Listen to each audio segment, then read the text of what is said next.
सो है गाइस, अभी हमारा प्रॉब्लम है जनरेट बाइनरी नंबर्स जीएफजी पीओटीटी। ठीक है, तो हमें एक नंबर n दिया हुआ है और उसमें हमें क्या करना है कि 1 से लेके n तक हमें उसके बाइनरी रिप्रेजेंटेशन लिखनी है। ठीक है, जैसे कि मान लेते हैं कि इफ़ n इक्वल्स टू 6, तो हमें आउटपुट में क्या रिटर्न करना है, 1 से लेके 6 तक का binary representation in string format. तो 1 2 3 4 कैसे लिखते हैं, 1004 एंड देन 5 एंड देन 6। तो ये हमारा एक्सपेक्टेड आउटपुट है। ठीक है, तो हमें ये रिटर्न करना है। ओके, तो एक तो ये तरीका है कि हम क्या करें कि 1 से लेके n तक ट्रेवर्स करें और हर नंबर को कन्वर्ट करें उसकी बाइनरी फॉर्मेट में। ठीक है, क्योंकि हमारा एक बेसिक जो रूल होता है उसको कन्वर्ट करने के लिए बेसिक एल्गोरिदम जो होती है हम वो यूज़ करें। ठीक है, या फिर हम इसमें क्यू का यूज़ कर सकते हैं। क्यू का कैसे यूज़ कर सकते हैं, ठीक है, तो हम सबसे पहले 1 से स्टार्ट करेंगे, एक स्ट्रिंग लेंगे 1। ठीक है, तो हम स्टार्ट करेंगे 1 से। अब मैं अगर 1 के पीछे 0 एंड देन 1 ऐड करूँ, 1 1। ठीक है, तो अभी तक हमारे हमने 1 से स्टार्ट किया था। अब आई विल ऐड 0 और 1 उसके पीछे, तो ये बन जाएगा 1 0 और 1 1। ठीक है, तो इसका कंप्लीट हो गया। इसके पीछे हमने 0 ऐड कर दिया और 1 ऐड कर दिया, तो ये हमारा 1 था, ये 2 और ये 3 बन गया। अब आते हैं हम नेक्स्ट स्ट्रिंग पे। अब इसके पीछे भी हमें 0 ऐड करना है, तो 1 0 है, तो ये क्या बनेगा, 1 0 0 बनेगा। ठीक है, और इसके पीछे 1 ऐड करना है, तो वो बनेगा 1 0 1। तो इसके पीछे मैंने 0 ऐड किया और इसके पीछे 1 ऐड किया, तो हमारे नेक्स्ट नंबर्स मिल गए हमें। तो ये 1 2 3, ये हो गया 4, ये हो गया 5। अब अगर इसके पीछे हम फिर से नेक्स्ट नंबर हमारा ये है, तो इसके पीछे भी हम 0 और 1 ऐड करेंगे, तो 1 1 के पीछे 0 ऐड करने पर 1 1 0 बनेगा। इसके पीछे 1 ऐड करेंगे तो 1 1 और 1 बनेगा। तो 1 2 3 4 5, ये बन गया 6, ये बन गया 7। ठीक है, तो ऐसे ही हमें फिर इस पे जाएंगे, तो ऐसे करते हमें कंसेक्यूटिव नंबर्स मिलते जाएंगे। ठीक है, तो इस तरह से हम इजीली 1 to n नंबर्स को प्रिंट कर सकते हैं। ठीक है, तो अब इसमें क्यू का कैसे यूज़ है, तो सबसे पहले हम क्यू बनाएंगे। ठीक है, उसके अंदर स्टार्टिंग में हम 1 इंसर्ट कर देंगे। ठीक है, अब जब भी हम इसका फ्रंट एलिमेंट पॉप करेंगे, ठीक है, जब भी हम इसका फ्रंट एलिमेंट यहाँ से निकालेंगे, उस टाइम पर उस एलिमेंट के पीछे 0 और 1 ऐड करके हमारी क्यू में पुश कर देंगे, क्योंकि इनिशियली हमारे पास 1 है। तो अब हमने इसको जैसे ही पॉप किया, पॉप करने के साथ हम इसके पीछे पहले 0 लगा के इसमें पुश करेंगे। ठीक है, और फिर इसमें 1 1 लगा के इसमें पुश कर देंगे। और जब हम यहाँ से इसको निकाल रहे हैं, तो ये तो हमारा होगा क्यू। जब हम इसको यहाँ से निकाल रहे हैं, तो हम उस हमारे जो वेक्टर है, जो हमें रिटर्न करना है वेक्टर ऑफ स्ट्रिंग, ठीक है, हम उसको उसके अंदर डाल देंगे। तो हमने यहाँ पे 1 डाल दिया। अब नेक्स्ट एलिमेंट हम कौन सा पॉप करेंगे, ये तो हमने ऑलरेडी पॉप कर दिया। ठीक है, अब हम नेक्स्ट एलिमेंट ये वाला पॉप करेंगे।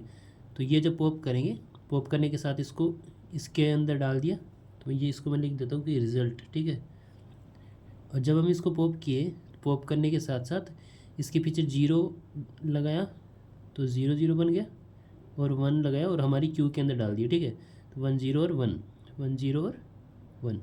ठीक है, हमारे रिजल्ट के अंदर आ गई ये।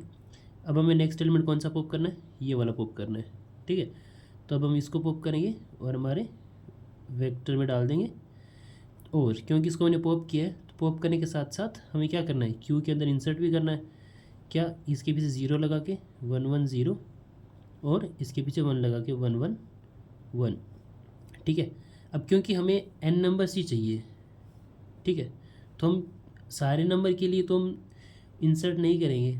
जैसे कि हमें n की वैल्यू कितनी चाहिए, 6 चाहिए थी। ठीक है, तो हमारे पास यहाँ पे 1 2 3 4 5 6 7 7 नंबर हो गए। ठीक है, तो हम एक्स्ट्रा क्यों इंसर्ट करें क्यू के अंदर। ठीक है, हमें एक्स्ट्रा ऑपरेशन करने ही नहीं है, तो इसलिए हम एक कंडीशन लगा देंगे।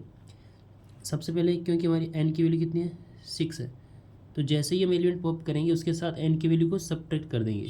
तो यहाँ से n फर्स्ट एलिमेंट पॉप किया, तो n की वैल्यू हमारी कितनी रहेगी, 5 रहेगी। n की वैल्यू रहेगी 5, मतलब हमें 5 एलिमेंट और चाहिए।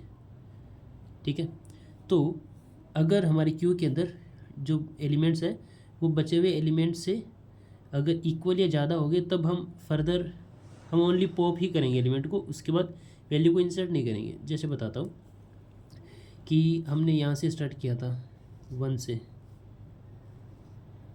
से स्टार्ट किया था, ठीक है। सबसे पहले तो n की वैल्यू 6 थी। जब मैं इसको पॉप करूँगा तो n की वैल्यू को कम कर दूँगा, n की वैल्यू होगी मेरी 5। और जब इसको पॉप कर रहा हूँ तो इसमें एलिमेंट इंसर्ट कर दूँगा 1 0 और 1 1, ठीक है। अब ये तो पॉप कर दिया, हमारे एलिमेंट कितने बचे, 2 एलिमेंट बचे, और हमें कितने चाहिए, 5 चाहिए, ठीक है। तो मतलब हमें क्यू के अंदर और एलिमेंट इंसर्ट करने हैं, ठीक है, ओके। अब मैं फिर से जब इसको पॉप करूँगा तो n की वैल्यू भी कम कर दूँगा, क्योंकि 1 और 2 तो मिल गए ना। अब हमें n कितने और चाहिए, 4 और चाहिए। जब इसको पॉप करूँगा तो यहाँ पे वैल्यूज़ इंसर्ट कर दूँगा 1 0 0 और 1 0 1, ठीक है। अब हमें चाहिए 4 और क्यू में कितने एलिमेंट है, 3। मतलब नेक्स्ट टाइम और जब हम एलिमेंट को पॉप करेंगे तब हमें इसमें वैल्यूज़ इंसर्ट करनी पड़ेगी, ठीक है। अब मैं इसको पॉप करूँगा, तब इसको पॉप करूँगा तो हमारे पास 3 एलिमेंट तो ऑलरेडी हो गए, तो n की वैल्यू भी कम हो जाएगी, हमें 3 और चाहिए इसका मतलब है, ठीक है। तो अब इसको पॉप करने के साथ साथ यहाँ पे मैं वैल्यूज़ इंसर्ट करूँगा 1 1 0 और 1 1 और 1। तो अब हमें n की वैल्यू कितनी है, हमें 3 एलिमेंट और चाहिए, क्योंकि 3 मिल गए और 3 और चाहिए, और क्यू के अंदर हमारे कितने एलिमेंट है, 4 एलिमेंट है। तो अब जब भी मैं एलिमेंट को पॉप करूँगा तो फर्दर इसके अंदर एलिमेंट इंसर्ट नहीं करूँगा, क्योंकि मुझे तो यहाँ तक हमारे जो n तक एलिमेंट मिल ही जाएंगे, ठीक है। इसलिए हम फर्दर इसमें इंसर्ट नहीं करेंगे एलिमेंट। तो आई थिंक ये क्लियर हो गया होगा। हम इसका कोड देख लेते हैं, बहुत ही सिंपल कोड है। तो हमने सबसे पहले वेक्टर ऑफ स्ट्रिंग बनाया और एक क्यू बनाई, ठीक है। और इनिशियली हमने उसके अंदर 1 डाल दिया और फिर वाइल लूप लगा दिया जब तक हमें n एलिमेंट्स नहीं मिल जाते। तो सबसे पहले n की वैल्यू हमने n-1 किया और फर्स्ट एलिमेंट को पॉप कर दिया, ठीक है। और उसको स्ट्रिंग एस में स्टोर कर लिया ताकि हम हमारे जो रिजल्ट वेक्टर है उसमें डाल सकें, ओके। और ये हमने वही चेक किया है कि अगर क्यू का जो साइज़ है वो अगर लेस देन n है तभी हमें फर्दर एलिमेंट्स को पुश करना है एस के पीछे 0 और 1 लगा के, ठीक है। अगर क्यू के जो एलिमेंट्स है क्यू के अंदर, ठीक है, जैसे कि यहाँ पे 4 था और हमें रिक्वायर्ड 3 था, तब हम फर्दर इंसर्ट नहीं करेंगे, ठीक है। तो अगर क्यू का साइज़ n से कम है तभी उसके अंदर हम जो स्ट्रिंग हम पॉप कर रहे हैं उसके पीछे 0 और 1 लगा के ऐड करना है, ठीक है। तो यहाँ पे जब हमें सारे एलिमेंट्स मिल जाएंगे, वाइल लूप कहाँ तक चलेगा, यहाँ तक चलेगा, ठीक है। जब हमें सारे एलिमेंट्स मिल जाएंगे तो फर्दर हम हमारा जो रिज़ल्ट है उसको सिंपली रिटर्न कर देंगे। तो आई होप समझ में आया होगा, ये इजी प्रॉब्लम था। तो बाकी thank you so much for watching the video and please do subscribe the channel for more videos. और 1000 करवा दो यार please. Thank you, bye bye.